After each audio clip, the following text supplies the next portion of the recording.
Okay, let me clear the air. Technically, this is my first devlog for my upcoming psychological thriller game, Unfeigned Depths. There's only one thing. I'm almost finished with the game, and it's currently on Steam available for wish listing. So, while this is the first devlog, I'm actively developing the game, so I'm going to try to post uploads every week on progress from now on. That being said, I'm going to take you through some of the levels and mechanics that I've made over the past year and a half, roughly, um, and explain, I guess, a little bit of my choices, or even down to what packages I'm using, anything like that, that I think might give a little bit of information on where everything's at currently.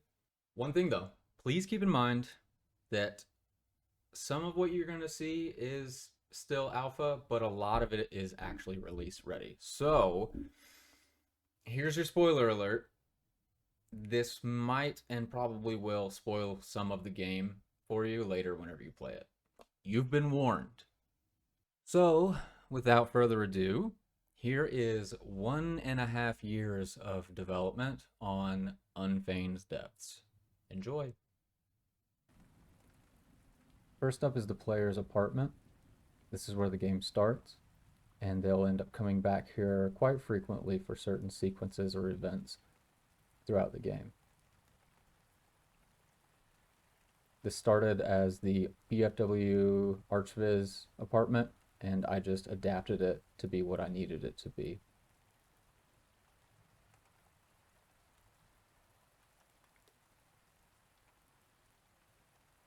I cut a hole in the wall and attached another Archviz bedroom. This is where a couple of different mechanics take place. You can see the laptop and the 3D printer here. This is kind of a job system for the player throughout the day and nights of the game. Next up is the apartment stairs. These simply just connect from the apartment down to the bottom floor, which can go out to the city as well as another apartment. These were something I found out there as a gray block asset, and I just completely overhauled it, textured, redid as much geometry as I needed to make it work for me.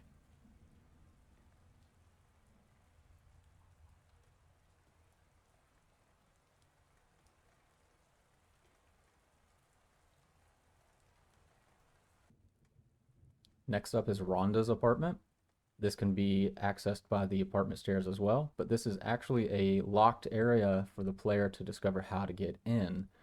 It expands some of the lore and storyline regarding a certain person named Rhonda in the game.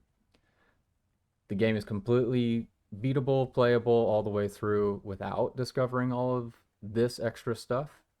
But for the astute player, they can get in here and discover a few more things to do with the actual storyline.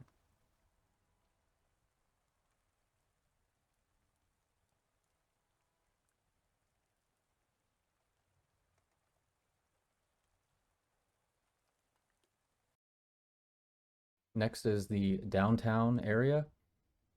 This can be accessed by the apartment staircase directly through the outside door.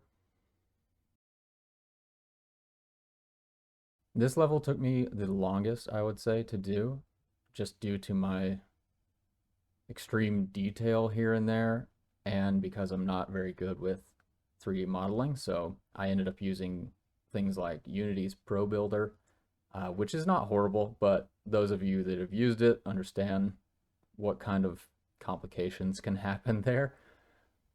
This level still requires a little bit of optimization, as well as some fixes with shadows and lighting here and there. There's a couple of things like LODs that pop in and out whenever they shouldn't, certain stuff like that. But overall, this area is pretty much done. I will say that I took way too long on it, but I ended up making it to replicate the downtown area of the city that I actually live in. So I just used Google Maps for about 2 months creating what I needed to create. A lot of these things are custom in here. A lot of them are assets. As you can see, a bunch of stuff like nature manufacture, certain rocks here and there, but the majority of this level is actually custom done, even down to the rain shaders on top of the cement.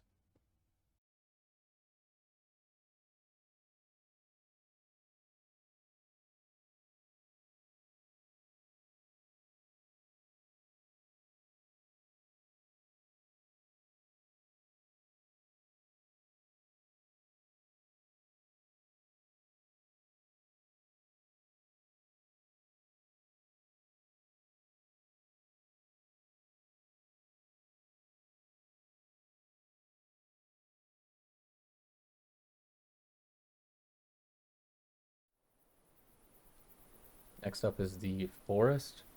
This is where the player will go in their dreams to meet Ginny, their girl of their dreams, so to speak. Um, this was probably the second level that I ever made. Um, and admittedly, I made it way, way too big. So, kind of the same problem that I had out of the city.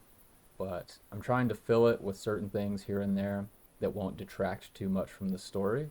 But overall, I gotta admit, it's probably a bit too big.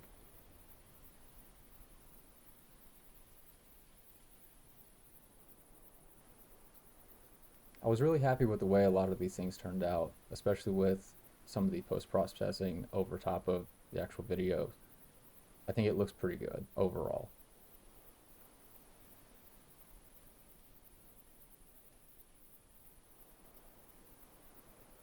As we crest the top of the hill, this is where you will meet up with Ginny, and you can see her there sitting and drawing.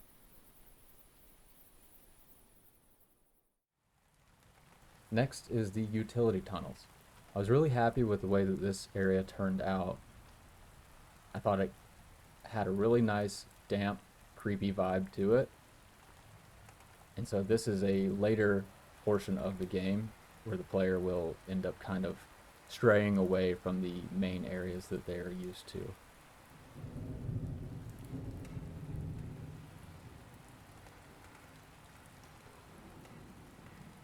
One thing I was really happy with was with sound design, making sure all the right reverb hit correctly through this area, and I think I kind of nailed it. Next is an ancient corridor. This was an early level that I made.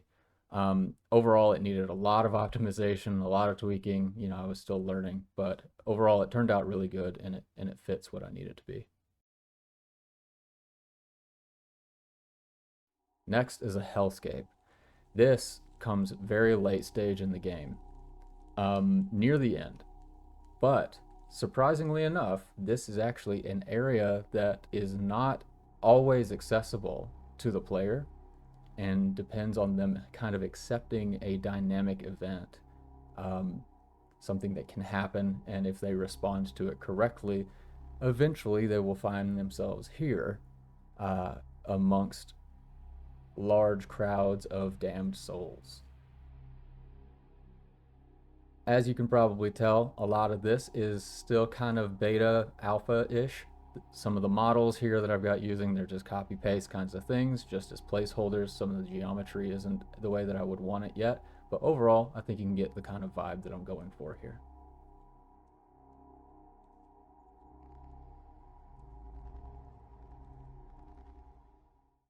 Next is a continuation of the Hellscape. This is the Platforms of Solace. This is the area after the hellscape that you'll find yourself. There's a little bit more to this area than meets the eye currently, but it was inspired by Zdzisław Beksinski's artwork. This is another forested area that is very late stage, probably one of the last spots. And it's got a campsite, a large lake, and a cool little cabin that gives a lot more story depth and things like that. So this area was one that I completed recently. It's still definitely in the works as far as foliage, landscape, all that good stuff. It's definitely not finished yet, but it's turning out to be really good. I like it.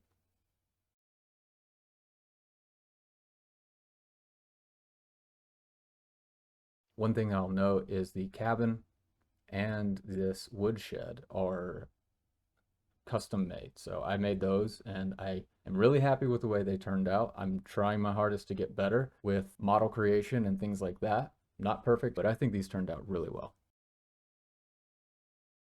All right, and on to some of the custom mechanics and frameworks that I had to rack my brain creating. So first up is the interaction system. One of the hardest things that I had to figure out how to do was to be able to rotate things in a expected fashion. So when you put the mouse forward, it rotates backwards and forwards, left and right, rotates around. Something else that I wanted to implement was an interactable world to a degree. So things like in the player's apartment, they can interact with the remote for their TV, and every day a new news story will actually play on their TV. New developments in the disappearance case of a young woman have led investigators to a shocking discovery. And next up are the different light sources. So I knew I wanted to have more than one, mainly due to the player's cell phone being a flashlight and them having a battery percentage they will have to maintain. I added a little bit of extra things here and there to make sure that the game is still playable, because there are some very, very dark areas that will just plain and simple require a light. And so I wanted to give more opportunity for light sources other than just the cell phone. So as you can see here, they've got the cell phone in their hand already, but then they've also got a lantern that they've just picked up. The player can then press left or right arrows to swap between the light sources. And with the lantern in particular, up and down, they can change the brightness intensity.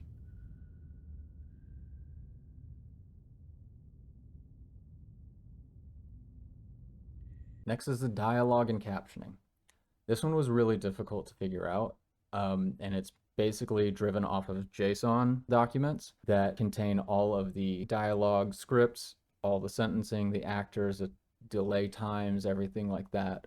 I'm really happy with it because I can have more than one actor in a sequence playing out certain dialogues. And for players that might not like the captioning system, they can easily disable it from the pause menu. Next up is the printing and ordering system. So in the player's apartment, in their bedroom, they can go interact with the laptop, which has their own storefront. There's a certain amount of orders that will come in every day that they will have to complete printing. Here you can see the printer starts to print the actual item. And I was really happy with this shader that I made that will do like this little incremented reveal of all the objects of that printed object. At this point, they'll have to package it, go outside, and ship it. So whenever they've shipped it, then the day's work is essentially completed. Another thing that I thought was kind of cool was the wetness of the player's arm. That was just a weird little thing that I wanted to do, and I think it turned out kind of cool. Just a little extra detail. So yeah, much like the development of this game, this video is a little bit longer than I anticipated it being, so I'm just going to wrap it up there. There's a ton more that I've done, but the majority of it is just linking up objectives and milestones for gameplay. I hope you think the game looks cool, and if so, go visit my Steam page, wishlist it for me. It really, really, really helped me out. And be sure to subscribe here, follow me for updates. See ya.